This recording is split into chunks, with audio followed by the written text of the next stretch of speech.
Welcome Ben to the stage.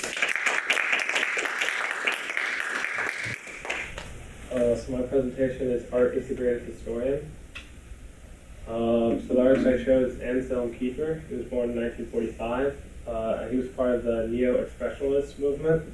And they used, their artwork were highly textural, they had a lot of contrasting colors, and they had a lot of narrative elements in their art. Especially they drew on history and had a lot of symbolism. Kiefer focused a lot on German history, and he was born right as World War II ended, and almost all of his art is about German history, and especially the Holocaust and just World War II in general. I chose Naming the Disappeared and Raising the Dead by Doris Salcido. She is a Colombian artist. She was born in 1958. And her article was about how art gives a deeper understanding of victims of violence, and they can tell a story and help remember victims of violence, and that gives art tremendous value. So the first piece I chose is the museum. Kiefer creates emphasis on the museum in the center by giving it the only recognizable shape in the artwork. And he also gives it the brightest colors. He creates this feeling that history is being forgotten through the texture. The piece almost looks like it's actively falling apart in places, and the museum also looks almost in ruins. And this piece is actually made of lead and ash, which is representative of war and violence, and I think this one was more toward World War II. The next piece I chose is the Winter Landscape.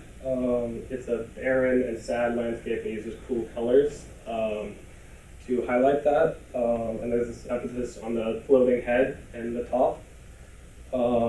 He creates this emphasis by the blood on the neck, which almost looks like a bullet hole or some kind of wound.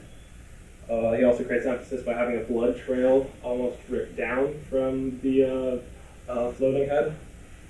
And it's also proportionally way bigger than anything else. The head is representative of victims of sometimes the earth, like nature being destroyed, and you see the blood is all over the landscape.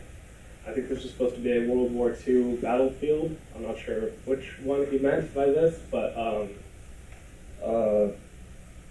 and the blood is representative of the evil of humans or violence. The last piece I chose is Horror Vacui, which is a painting of a picture of World War II refugees.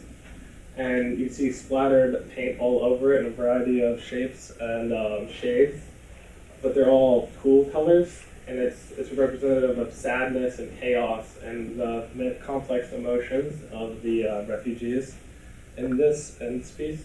And you can almost see their expressions of sorrow in also a sort of abstract way.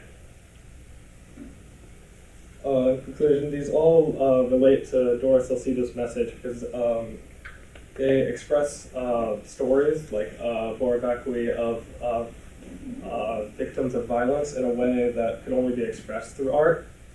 And they make the viewer feel the emotions of the subjects, and they also are dark reminders of horrific historical events, like the museum. Thank you.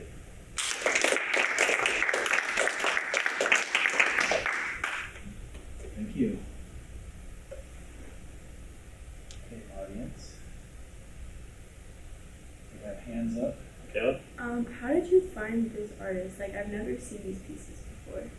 He was at the MoMA, and there was just thought he was cool, and he was related to Doris Salcido really well. So.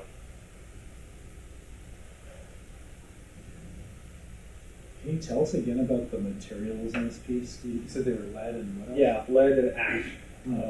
Where a lot of his pieces use lead. He said like lead is the only material that can bear the weight of history, I think was something he said. And it really adds to the piece. Yeah, so the physical weight of the element comes to have some art significance. That's very powerful. That's awesome. Okay, this piece. I like how you had this very visual elements, and you even got into the materiality of some of the artwork, which was really powerful. Awesome. All right, and Salcido, there's Salcido. Any other questions or comments? What do you think? Okay, so I feel like his paintings have very like drastic and like meaningful message. Do you know if over time like he had some sort of like general like motive behind his work, or he just created to create?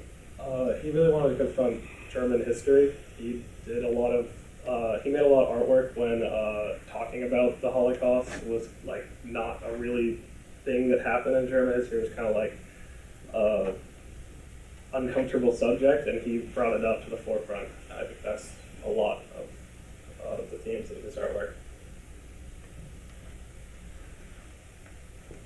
Yeah. I think you connected this artist to Saucio really well. I think I really see the similarities between their artworks and the messages that they're sharing. I also really like the point you made about neo-expressionism, right, and incorporating narrative into expressionist pieces of art. So that's one way to differentiate the work of Kiefer from Rothko, for instance, because we don't have narrative elements present in the work, at least the Rothkos that we were studying. Right? Another one would be Basquiat. Did someone present Basquiat in here? Is anyone going to present Basquiat? So, Julia, yeah. So you want to touch on neo-expressionism and how his work illustrates that. It's a good way to start analyzing a piece, interpreting a piece of artwork by considering the movement it's part of. You did that well. Thank you, Ben.